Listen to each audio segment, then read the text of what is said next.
Now it came to pass after the death of Saul, when David was returned from the slaughter of the Amalekites, and David had abode 2 days in Ziklag. It came even to pass on the third day, that, behold, a man came out of the camp from Saul with his clothes rent, and earth upon his head. And so it was, when he came to David, that he fell to the earth and did obeisance. And David said unto him, From whence comest thou? And he said unto him, Out of the camp of Israel am I escaped. And David said unto him, How went the matter? I pray thee, tell me. And he answered, That the people are fled from the battle, and many of the people also are fallen and dead. And Saul and Jonathan his son are dead also. And David said unto the young man that told him, How knowest thou that Saul and Jonathan his son be dead? And the young man that told him said, As I happened by chance upon Mount Gilboa, behold, Saul leaned upon his spear, and lo, the chariots and horsemen followed hard after him.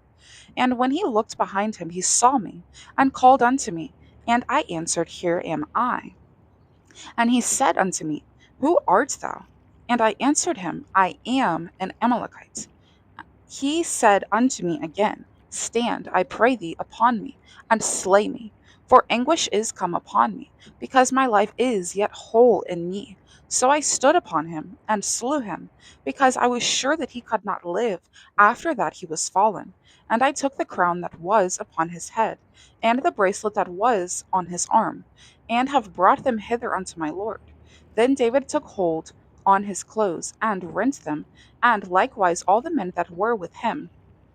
And they mourned, and wept, and fasted until even, for Saul, and for Jonathan his son, and for the people of the Lord, and for the house of Israel, because they were fallen by the sword. And David said unto the young man that told him, Whence art thou? And he answered, I am the son of a stranger, an Amalekite. And David said unto him, How wast thou not afraid to stretch forth thine hand to destroy the Lord's anointed? And David called one of the young men and said, Go near and fall upon him. And he smote him that he died. And David said unto him, Thy blood be upon thy head, for thy mouth hath testified against thee, saying, I have slain the Lord's anointed. And David lamented with his lamentation over Saul and over Jonathan his son. Also he bade them teach the children of Judah the use of the bow. Behold, it is written in the book of Jasher, The beauty of Israel is slain upon thy high places. How art the mighty fallen? Tell it not in Gath, publish it not in the streets of Askelon, lest the daughters of the Philistines rejoice, lest the daughters of the uncircumcised triumph. Ye mountains of Gilboa, let there be no dew, neither let there be rain upon you, nor fields of offerings. For there the shield of the mighty is vilely cast away, the shield of Saul, as though he had not been anointed with oil. From the blood of the slain, from the fat of the mighty, the bow of Jonathan turned not back, and the sword of Saul returned not empty. Saul and Jonathan were lovely and pleasant in their lives, and in their death. They were not divided. They were swifter than eagles. They were stronger than lions. Ye daughters of Israel, weep over Saul, who clothed you in scarlet, with other delights, who put on ornaments of gold upon your apparel. How are the mighty fallen in the midst of the battle? O Jonathan, thou wast slain in thy high places. I am distressed for thee, my brother Jonathan. Very pleasant hast thou been unto me. Thy love to me was wonderful, passing the love of women. How are the mighty fallen, and the weapons of war perished? And it came to pass after this, that David inquired of the Lord, saying, Shall I go up into any of the cities of Judah? And the Lord said unto him, Go up. And David said, Whither shall I go up? And he said, Unto Hebron.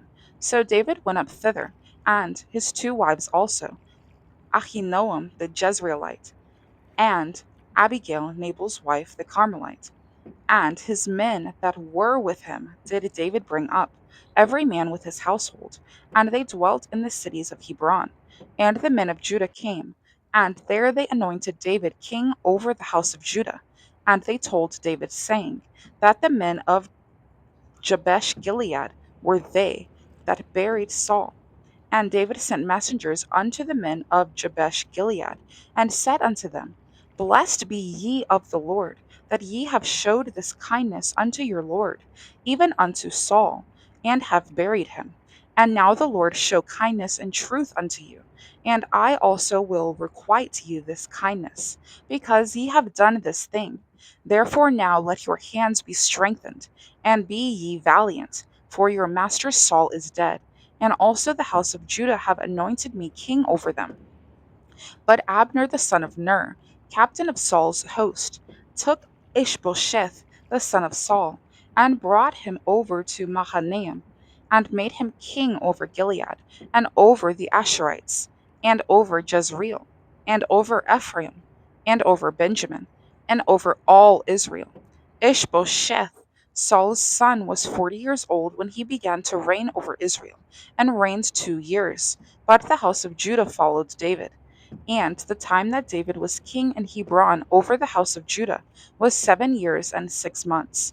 But and Abner the son of Ner, and the servants of Ishbosheth the son of Saul, went out from Mahanaim to Gibeon.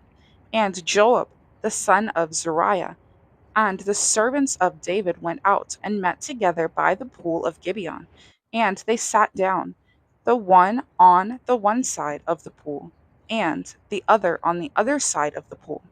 And Abner said to Joab, Let the young men now arise, and play before us. And Joab said, Let them arise. Then there arose and went over by number 12 of Benjamin, which pertained to Ishbosheth, the son of Saul, and 12 of the servants of David. And they caught every one his fellow by the head, and thrust his sword in his fellow's side. So they fell down together. Wherefore that place was called Helkath Hazarum, which is in Gibeon. And there was a very sore battle that day, and Abner was beaten, and the men of Israel, before the servants of David. And there were 3 sons of Zeruiah there, Joab, and Abishai, and Asahel.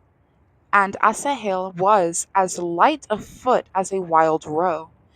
And Asahel pursued after Abner, and in going he turned not to the right hand, nor to the left hand from following Abner. Then Abner looked behind him and said, Art thou Asahel? And he answered, I am. And Abner said to him, Turn thee aside to thy right hand or to thy left, and lay thee hold on one of the young men, and take thee his armor. But Asahel would not turn aside from following of him. And Abner said again to Asahel, Turn thee aside from following me. Wherefore should I smite thee to the ground? How then should I hold up my face to Joab thy brother? Howbeit he refused to turn aside. Wherefore Abner with the hinder end of the spear smote him under the 5th rib, that the spear came out behind him, and he fell down there, and died in the same place. And it came to pass that as many as came to the place where Asahel fell down and died stood still. Joab also and Abishai pursued after Abner. And the sun went down when they were come to the hill of Ammah, that lieth before Giah, by the way of the wilderness of Gibeon.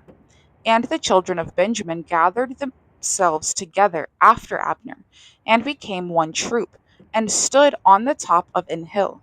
Then Abner called to Joab and said, Shall the sword devour forever? Knowest thou not that it will be bitterness in the latter end? How long shall it be then, ere thou bid the people return from following their brethren?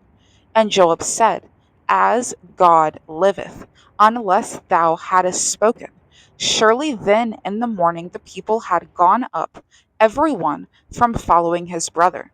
So Joab blew a trumpet, And all the people stood still, and pursued after Israel no more, neither fought they any more. And Abner and his men walked all that night through the plain, and passed over Jordan, and went through all Bithron, and they came to Mahanaim. And Joab returned from following Abner. And when he had gathered all the people together, there lacked of David's servants 19 men and Asahel. But the servants of David had smitten of Benjamin and of Abner's men, so that 360 men died. And they took up Asahel and buried him in the sepulchre of his father, which was in Bethlehem. And Joab and his men went all night, and they came to Hebron at break of day.